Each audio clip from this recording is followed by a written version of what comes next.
Panther people, what up? The Carolina Panthers get their first win of the season. Could this be the start of a win streak? When I watch Panthers Post, thanks for joining the Carolina Panthers. Dismantle, demoralize, demonetize, demonize the Atlanta Falcons. They came to Bank of America Stadium thinking that they were just going to waltz in, just get Bijan Robinson, unleash him, and he'll just rush for 350 yards because he's one of the best running backs in the league. No, Ejiro Evero said no to that. The Carolina Panthers home opener. They are 1-2. This is a completely different season now. They go 0-3 and butts are hot. Whether it's Dave Canales, whether it's Ejiro Evero, whether it's Bryce Young, whether it's Xavier Leggett, doesn't matter. Everyone is in the crosshairs. If they go 0-3 in the home opener, the vibes would be lower than ever before. But I was reading Alex Zettler from the Charlotte Observer saying walking to the bank, the vibes were absolutely magnificent. I can only imagine what it was like. Heck, even through halfway through after the pick for Mike Jack, I can only imagine the vibes at Bank of America Stadium. Before we break down the game, before we thought whoever I thought were some of the risers, some of the fallers, if there was a faller at all in this team, if anyone who's a faller, they weren't playing.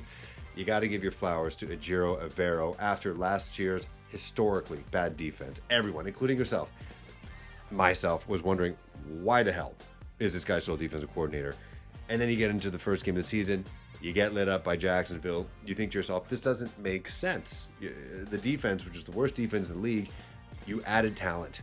You added Turk Wharton. You added Nick Scorton. You added Prince McMillan. You added Trevon Moore. You added Bobby Brown. You added these guys. The talent that they brought would have, at least you would have thought, elevated the performance from real crap to average, and that's all he needed to be. And it just wasn't showing. His butt completely hot. But if you look at it, in the last 2 weeks, opposing teams have only scored 17 points against the Panthers. You can count whatever you want with the Arizona Cardinals game. They scored on a fumble recovery from Bryce Young, and there was a field goal after his interception. Since then, no one scored on the Panthers. Nobody. The Atlanta Falcons today didn't cross the 30-yard line for the Carolina Panthers. They didn't get into the red zone. The defense, I don't know what they did. Something clicked. Maybe Ejiro Evero is a good coach. He might just be a good coach. But he had the defense playing his system. The Panthers had 2 tackles for losses. Obviously, they had 2 picks, one for the pick 6. And Chad Smith-Wade, talk about development. He was a development guy. Panthers developing. And the defense held Michael Penix to 172 yards passing. Bijan Robinson, 72 yards rushing. Nathan Carter, 46 yards rushing. Drake London was locked down by Jimmy Horn, 55 yards rushing. Darnell Mooney, the guy had zero chemistry with Michael Penix.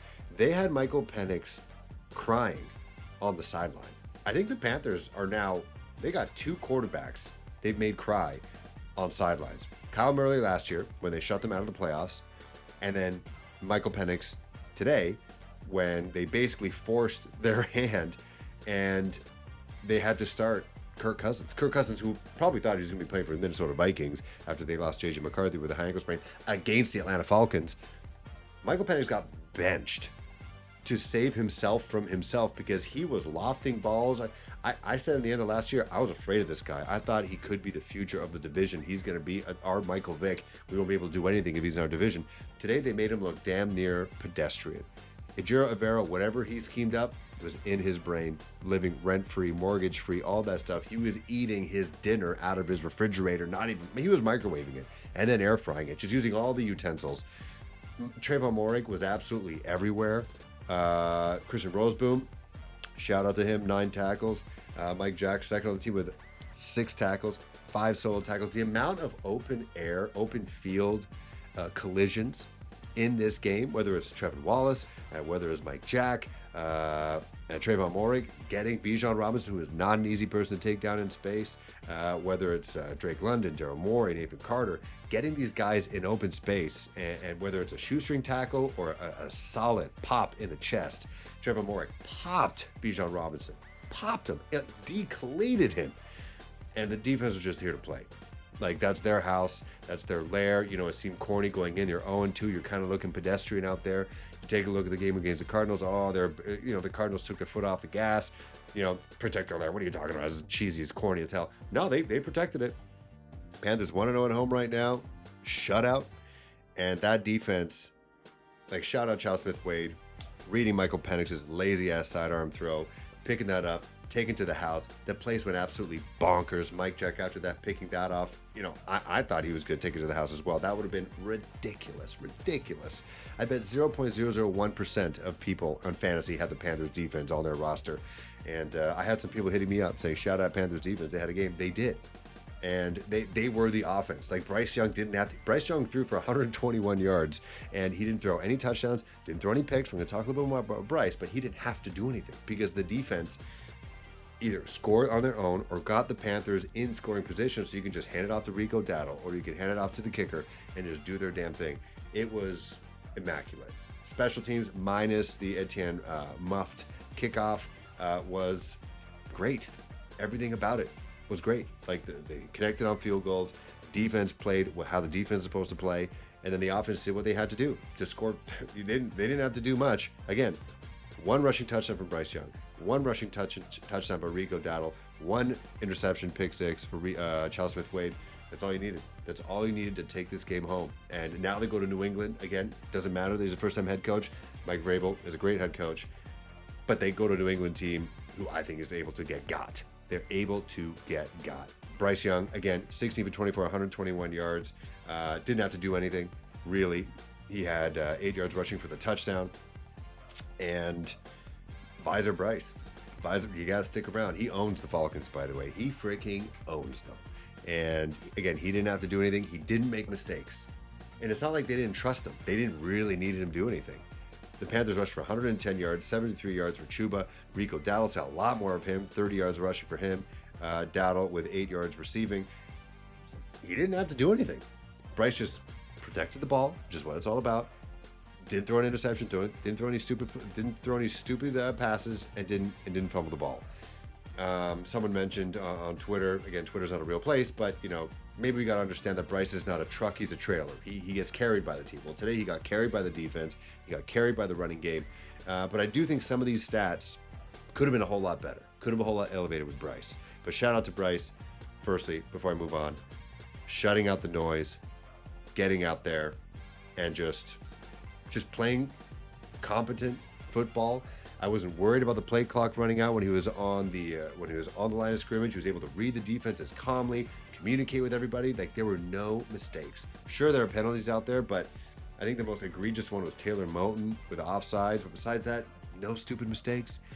Reading blitzes. This was a team that we were worried about heading into this week. You had Billy Bowman having 2 picks against J.J. McCarthy. You had James Pierce Jr. out there. You had Jalen Carter? What the hell is his name? Whatever, doesn't matter. It's not on our team. But we had guys that we thought, okay, they got passed by the Carolina Panthers. They're going to come out here to Bank of America Stadium and then really make us feel it. He didn't feel it.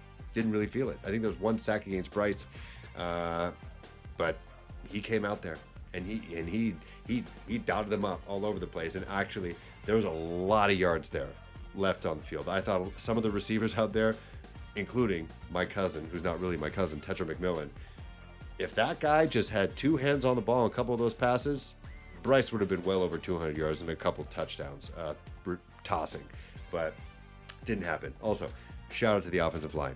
Big story heading into this week. Robert Hunt out for who knows how long. I'm going to say the year because it's the bicep, unless they can give him a bionic arm of some kind.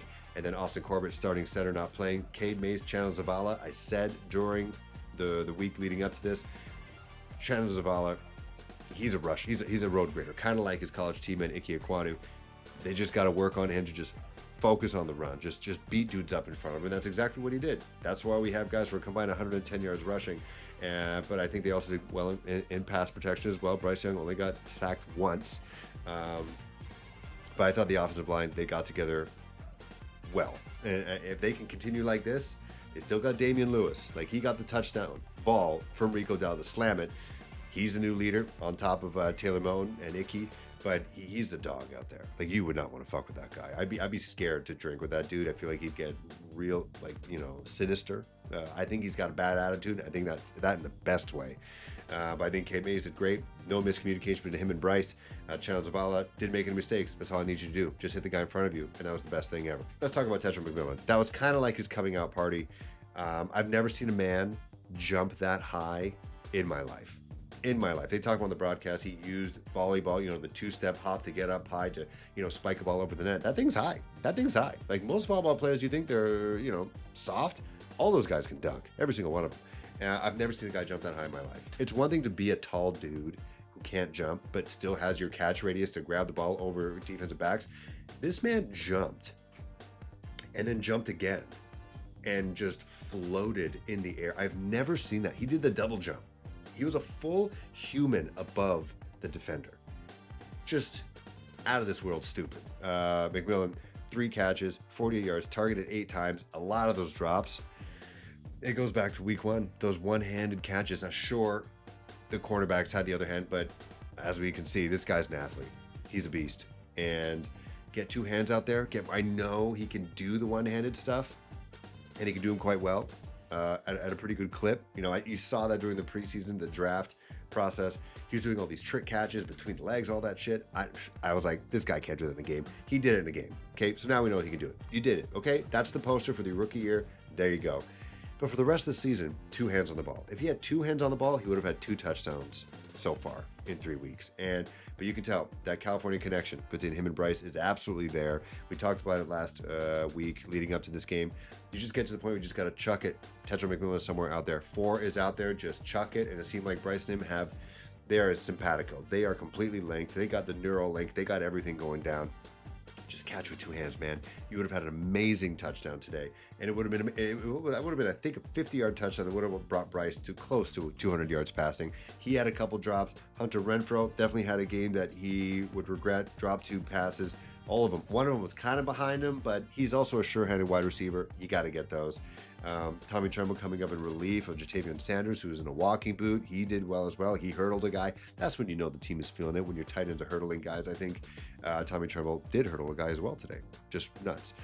Bryson Tremaine, he started off the game well. 2 catches, 15 yards. He's a big body receiver. He got targeted twice. He caught 2 balls. That's all you need to do. And then don't even mention Xavier Leggett, who was on the bench with that hamstring. But maybe he saw that, hey man, football's not that hard. Throw ball, catch ball, get open, catch ball, run. That's it. Find the window. You're going to get the ball. 2 hands on it. Look at it. Go. Or just drop. Just keep 2 feet in the inbounds. Don't drop the ball. That's it. They can go on a run. They can go on a serious run if they, every week is different. We've talked about it, just like literally the Atlanta Falcons were thinking they can come into Bank of America Stadium and just light the whole place on fire after beating up on the Minnesota Vikings, who might potentially not be good. Even though they did just destroy the Cincinnati Bengals. But they go to the Patriots, they come home to the Dolphins, they stay home for the Cowboys, and then they go off to the Jets, and then they go to the Bills and the Packers. But again, every week is completely different. The Browns beat the Packers today, 13-10. Anything can happen. The NFL is a 1-week league. So get out there, enjoy it. I know the Panthers admin is enjoying it. They got some of the tweets out here. We're so about that life. Every single analyst out there on NFL Network chose the Falcons to win. And then, that didn't work out. And then whiteout in Carolina, Atlanta Falcons. And then the admin, obviously saved that receipt and said, sorry, didn't see your stuff there. Stomped all over it. Didn't see us coming, no doubt. Speaking of that, Princey McMillan is a must follow on X. Everything he says hashtag free Young Ho Koo, the kicker from the Atlanta Falcons, Korean, shout out, who got dropped. Their kicker missed every single one of their field goals. Panthers in sight, Princey McMillan, Stevie Wonder. I laughed out loud. I'm like, this guy's a character. I love this guy. It's a week-to-week league. Enjoy this week. Victory Monday tomorrow. See you guys next week. We'll preview the Patriots. Now I think the Panthers can go on a run. See you guys soon.